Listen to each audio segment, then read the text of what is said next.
call this meeting to order at 6:34. Please join me in the Pledge of Allegiance. I pledge allegiance to the flag of the United States of America and to the republic for which it stands, one nation, under God, indivisible, with liberty and justice for all.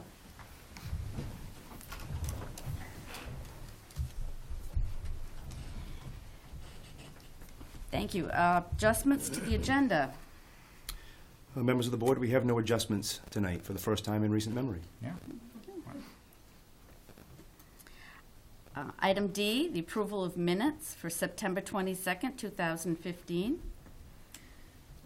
I move that we approve the minutes of the September 22nd, 2015 special board meeting as presented. I second that. Any discussion? All those in favor?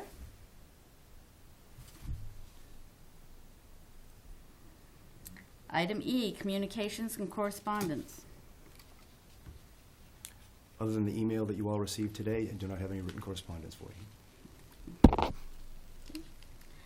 Item F, public participation.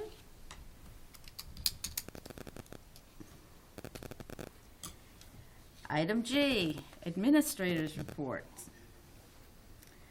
Building reports. Amy? Start from the bottom and go up. Kind of like that. Good evening. I would like to report on the following. We had our open house. It was an open house / parent night after our last board meeting, and we had about 62% of our parents come. It was a lot of fun. The children who came with their parents were able to hang out in the cafeteria with me, and we had the Frogtown Puppeteers, and that was a lot of fun. I reported to you about our new EEMS Book Buzz. It's on our webpage, the EEMS webpage. We are, for the last 2 years, have had an initiative for having children read over vacations. And this year we decided we would knock it up a little bit. For those of us who remember reading rainbows as kids or raising our kids, we decided we would select 15 children every time we have a vacation reading challenge for those who take part, and they do a book review. And so if you get a chance, go to our website and you can see the EEMS Book Buzz. It's a lot of fun. This coming October 21st through the 23rd, we'll be having our second annual parent walkthrough. We want parents to get a chance. They came for the parent night in September. In October, we'd like them to come through and check out the classrooms, the bulletin boards. There's so much to see in our school. And so October 21st is kindergarten and 4th grade. The 22nd is grades 1 and 3. And October 23rd is grades 2 in the learning community. It's an open house from 7:30 to 8:15. I'll have a table set up so parents can sign in and sign out. That's in the morning? It's in the morning. Yeah. Yep. This year, Dan Clifford had brought to our attention as an administrative team about making an outreach to parents for parent contacts. And at our school, we have a goal this year for our first year of 3,000 parent contacts. And for our K-8 parent contact for the month of September, we had 848.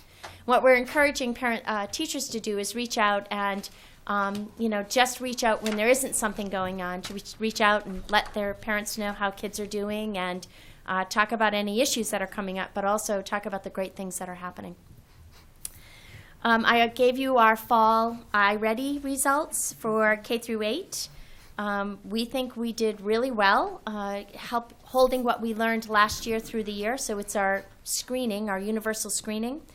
Out of the 586 children who took the test in grades 2 through 8 in reading, we had 113 that were 1 or 2 levels below. And out of the math, we had a little bit more taken in math, 599, and had 95 fall in that yellow or red. And this year we have the instructional part of iReady as part of our RTI. And so children who fell in that yellow or red are automatically engaged in the instructional part. So we're pretty excited to see how that works. The kids really like it as well. For parent news, we had our family picnic. It was our 3rd annual family picnic on September 16th, and it was a great time. We had our International Walk to School Day on October 7th, and we had a lot of participation, particularly with families walking together, and that was great. And I believe the entire police force was out to help us cross the streets, so that was great. Our walking school bus started in mid-September in the morning. We have about 20 children walking daily. And last, we have our Child and Family Opportunities Collaborative for pre-K. Right now, we still have 3 openings. It's in the morning, and any child who turns 4 on or before October 15th is welcome to register for that program. It runs from now until mid-May, and for more information, please contact CFO or you can call me at the school. Do you have any questions? Thank you. Thank you.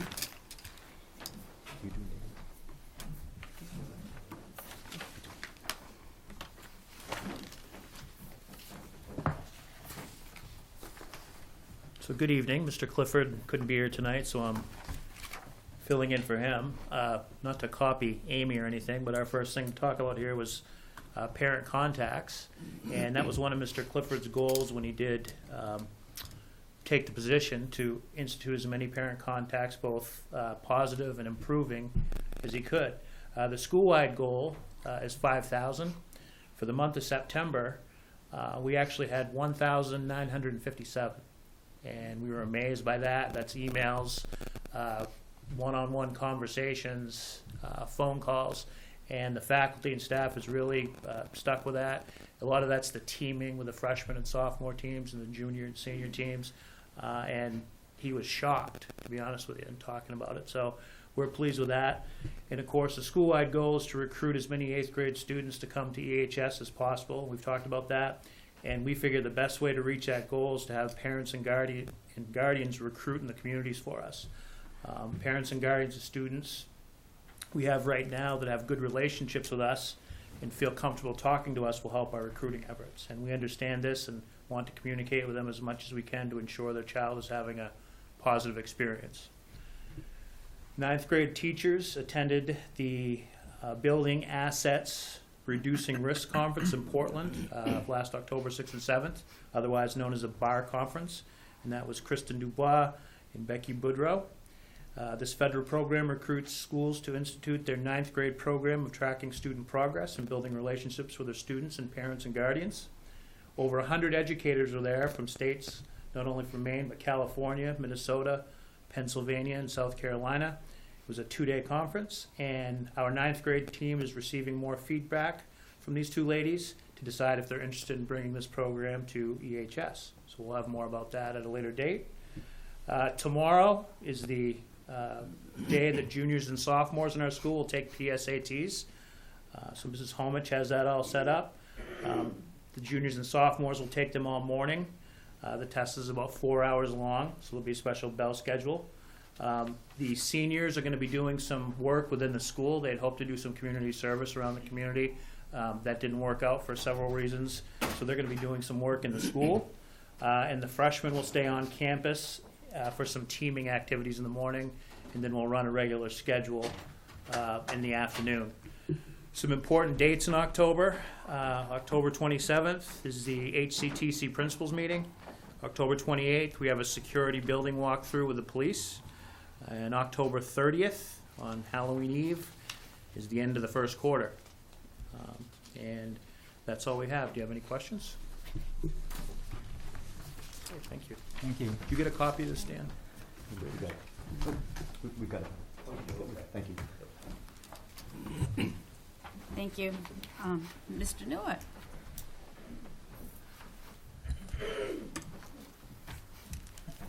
Good evening. Things at the middle school are going well.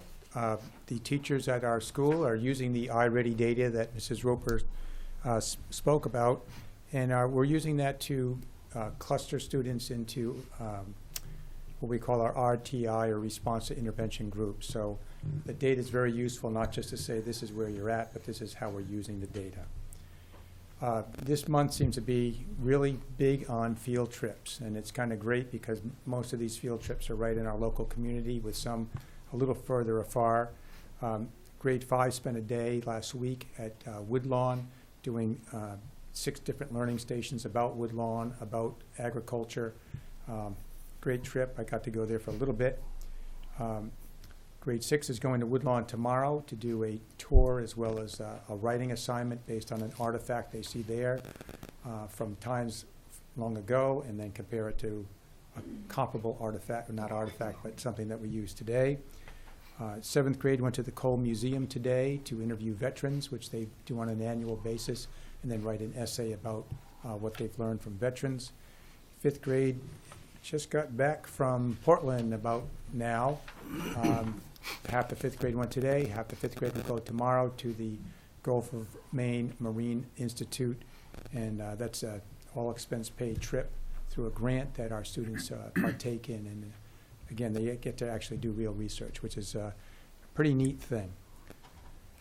In co-curricular news, just have to talk about our cross-country team. We have 82 students out. It's amazing. We actually take 2 buses to go to every meet now.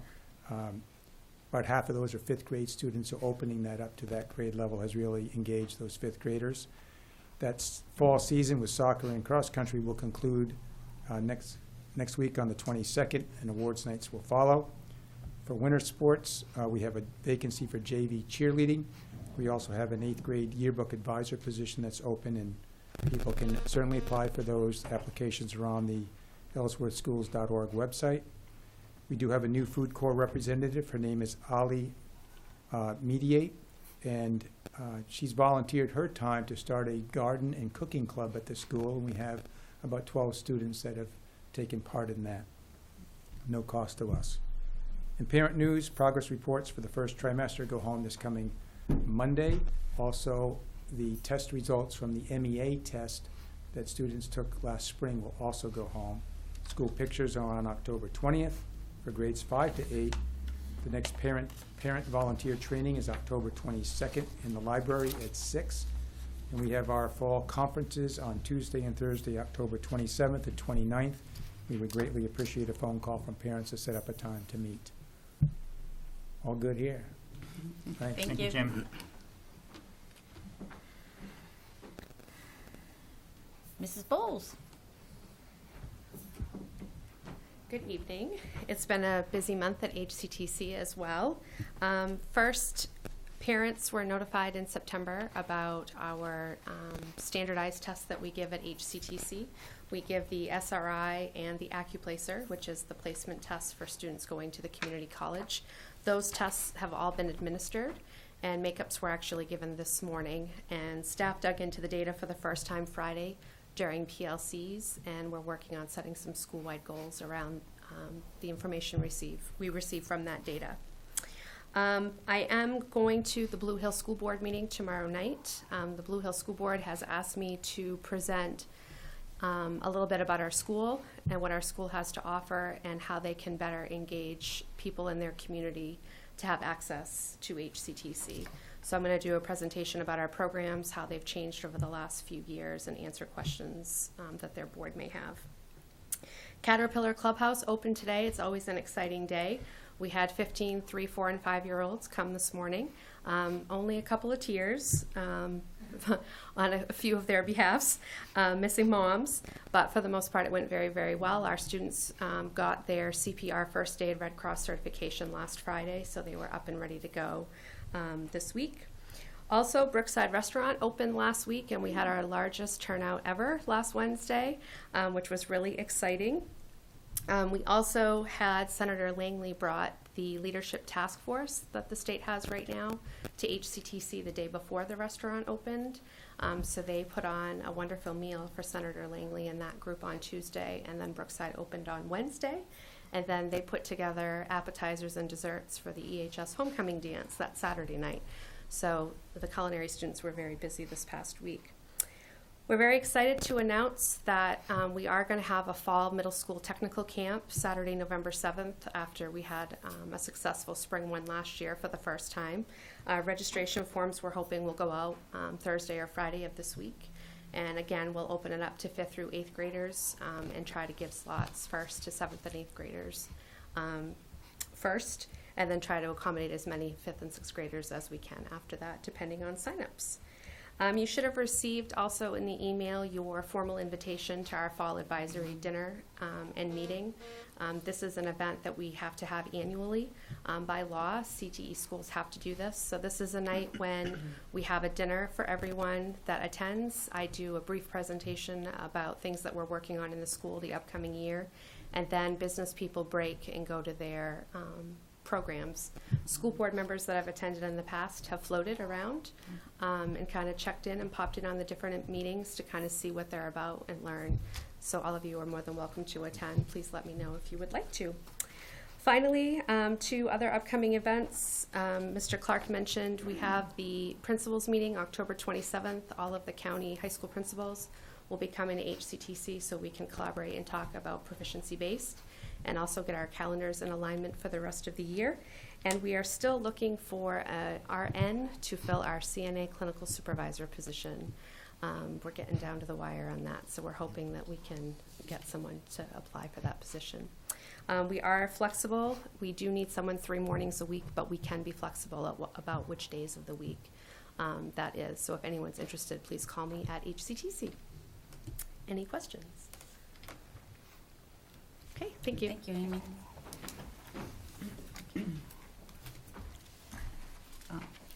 Annie and Rachel are both. Okay, Annie can't be with us, Annie Sargent. Adult Ed can't be with us this evening, nor can Rachel Como Ramos, the curriculum coordinator, so I think it's you, Mr. Higgins. It's my turn. Thank you very much, members of the board, the audience, viewing public. I'd like to give you a quick update on the Teacher Principal Evaluation Steering Committee. Work continues on the development of the pilot teacher and principal evaluation program, and the steering committee did meet on September 11th and progressed on the development of the system. And it's important to note that they have selected the Marshall plan for the teachers and the Maine Principals Association plan for the principals.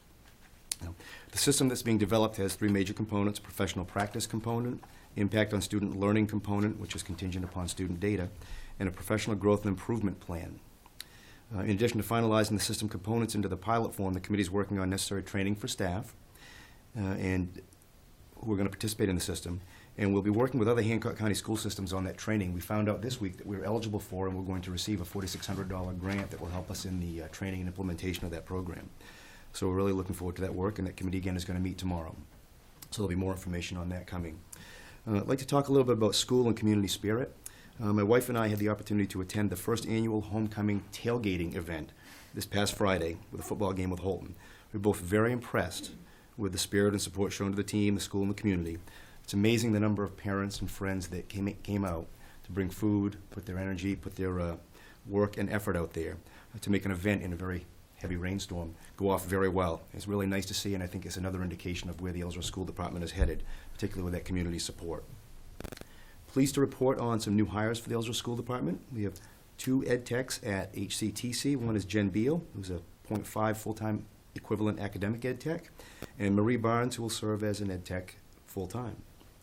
In addition to the vacancies that Mr. Newitt and Mrs. Bowles mentioned, we still have some other ones. We have a GT teacher at EEMS. We have a half-time GT teacher at Ellsworth High School. We are still looking for a bus driver, and we're still looking for a cook kitchen worker. Would like to finish my report with, again, reflection on some sad news. As you all know, with the passing of Bruce Lindbergh this past week, we lost a respected and valued member of the Ellsworth School Department, school community in the city of Ellsworth. During his 2 stints in Ellsworth and in his positions in the years between, whether as a coach, a teacher, an administrator, a colleague, a mentor, or a friend, Bruce positively touched and influenced the lives of many, many people with whom his paths crossed. We are all very fortunate to have known Bruce, and I would ask that we all take a moment for silent reflection at this time.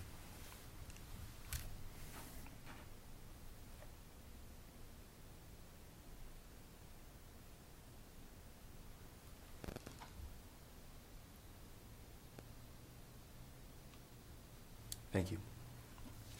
And that concludes my report, unless you have some questions. Thank you. So next on the agenda is committee reports. And do you We're want good for, to take that up on the item on the agenda with the Yep. policy committee? Yep. Sure. okay. We have a no old business. Skipping to new business. The first item is consideration of request for overnight out-of-state trip.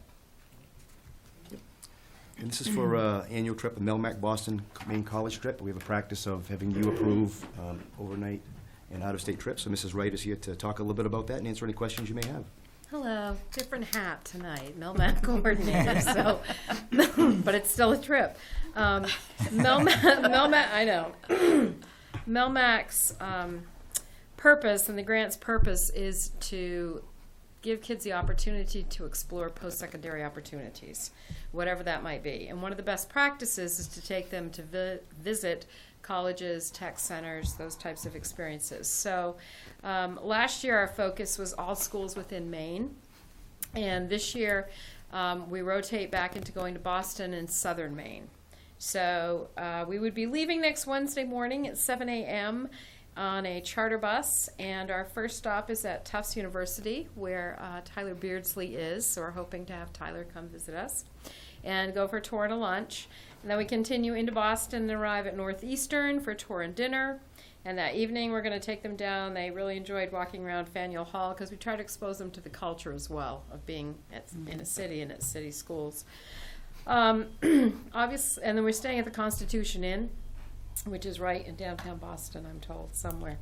The next morning we get up and we get to go to Fenway for the Fenway tour, which is terrific. I'm sure Mr. Higgins would enjoy that. If you were able to I would go like to go on the Then we're going to tour Mass College of Pharmacy and Health Sciences. We wanted to pick the schools of the Fenway, I believe they're called. And Wentworth actually cannot accommodate us, so I believe we're going to Mass. I think we're going to the Art Institute instead because they share a cafeteria with the College of Pharmacy, and we'll be having lunch there. Then we load up and we depart for University of Southern Maine, and we will have a tour, have dinner, and we're actually going to get to see a show at University of Southern Maine. Joseph and the Technicolor Dreamcoat happens to star Cameron Wright. So I'm pretty thrilled. He's a senior graduating, and he's done a great job. And we actually have a lot of students that go down into that program, into the music performance program. So, and then we're going to be staying at Holiday Inn by the Bay, and we get up the next morning, check out, and walk very briefly over to Maine College of Art. We're having breakfast there. And then after our tour of Mecca, load up and head to Thomas College, and they give one of the best tours. Every time we've been there, it's been fantastic. So we winded up with that and get home in time for, I believe, a football game that night. Wow. So it's kind of a whirlwind, and it's 6 schools, and we try to pick a variety of schools, large, small.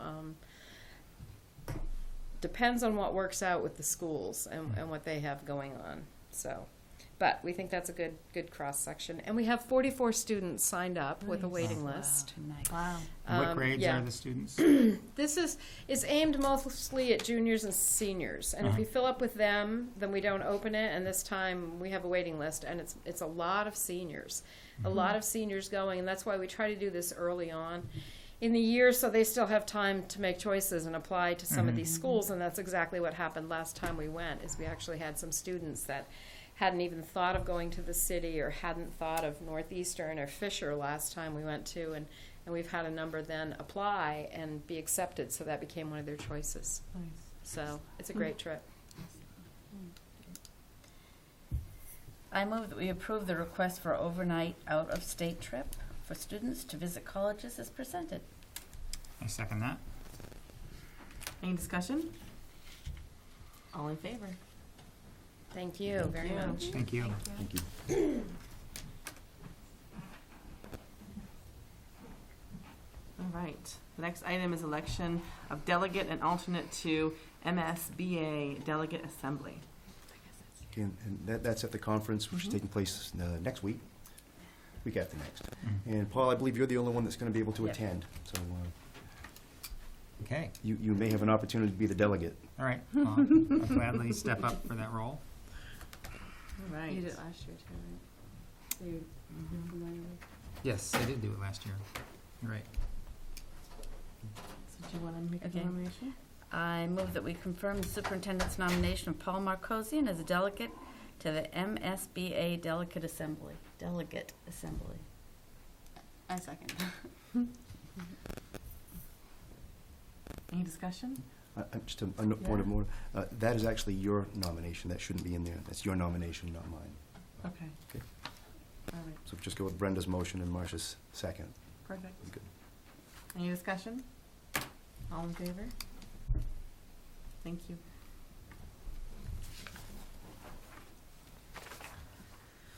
Item 3, discussion of proposed MSBA resolutions for 2015 and 16. And you should have received those in your packet. It's up to you as a board if you'd like to take them individually, take them as a group, or if you have questions or like to discuss, you can give Paul some guidance on what position to take. Okay. How do you want to do it? Okay. I recommend that we support the following MSBA resolution as I move that we support the following MSBA resolutions as presented and directed and direct the ESD delegate to vote at the MSBA Delegate Assembly with vouchers and education savings account, standardized testing benchmarks, spending additional general purpose aid, and teacher retirement funding. I second that. Any discussion? Might not be a bad idea for the members of the public and our viewing public just to know what the resolutions are. The first one for vouchers and education savings accounts. In essence, the School Boards Association is opposing the use of vouchers in their latest iteration, which is known as education savings accounts. The concern is a diversion of tax dollars away from public schools and into vouchers and education savings accounts to support private and religious institutions, and takes away some local control over how public tax dollars are spent on education. The second one, and I really want to mention this one because it's very important locally, is in addition to a statewide piece. The School Boards Association is committed to raising student achievement, and they're calling on the Maine Department of Education to give adequate time to allow a very rigorous review of the new testing system that's going to replace Smarter Balanced. And I'm not sure that this is going to have a lot of success. I'm glad they're taking this position, but our understanding is there's going to be, by late January, February, a new testing system selected, and there will be an assessment this spring. So, last year we had teachers and staff and students in our schools really working hard to put things in place for the Smarter Balanced assessment. We're going to be doing the same thing. So I think this is a very important resolution, particularly since this is the data that we use for a variety of reasons. You heard Mr. Newitt and Mrs. Peterson-Roper talk about it earlier. We use data from student assessments to guide and inform our instruction. It's even more important when one of the state assessments is going to be part of your teacher evaluation system. So it's important to have multiple years of data and not go to different tests. Third one is another one that we dealt with this past year in the budget season, which is spending additional general purpose aid. As you know, the late passage of the budget last year resulted in us thinking we were going to get additional state dollars when the budget process was completed. We didn't know that until after the budget was approved here, and then the state subsequently approved their budget. The position that we took in working with our city officials was to use that money for the current year budget. The Department of Ed is calling into question whether or not that's an appropriate use of the funds and whether or not it should have been carried forward for the following year. The purpose of this is to give school departments an opportunity to make that decision locally for the best interest of the local citizens.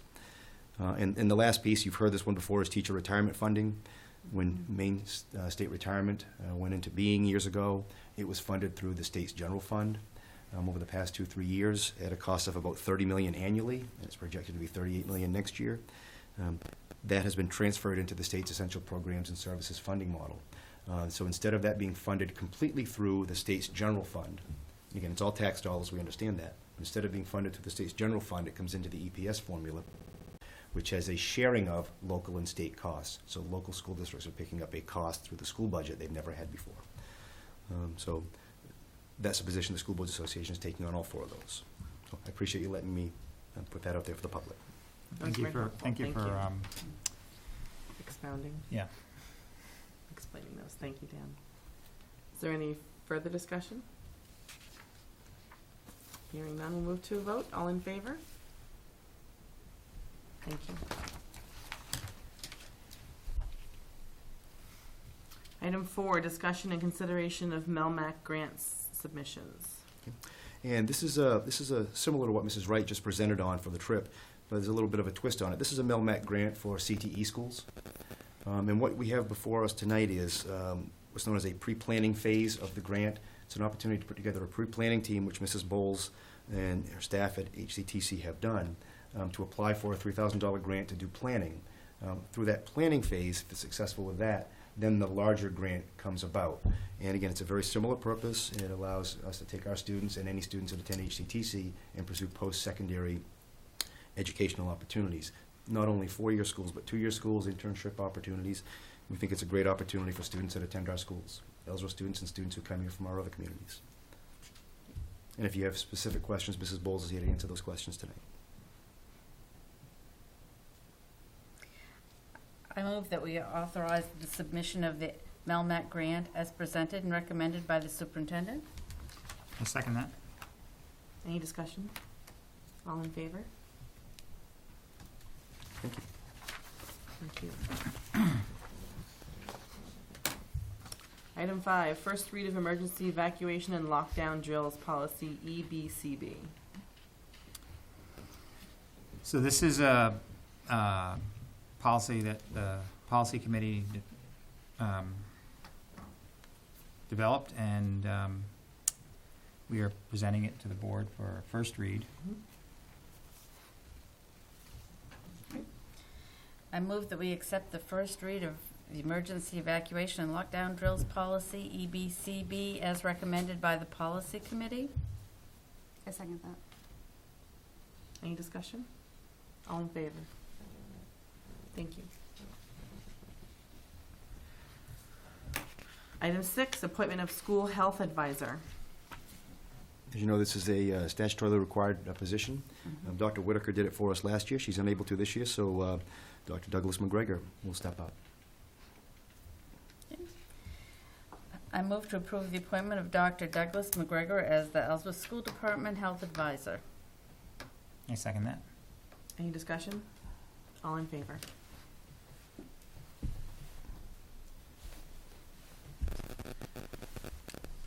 Item K, calendar and announcements. The meeting schedule, upcoming meeting schedule. We have a school board workshop on October 27th at the Ellsworth School Department offices at 6:30 in the evening. And our next school board meeting will be Tuesday, November 10th, right here in the City Hall Council chambers at 6:30. We can add a couple to that. The policy committee will be meeting next Monday, and they'll be taking up some more information on the dress code and also some extracurricular activities. And facilities and transportation will be meeting this Friday at 9 o'clock at the school department offices, where they'll be taking up the snow removal bids. Snow? We'd like to avoid it, but it's coming. Is it going to snow this winter? We hope not, Paul.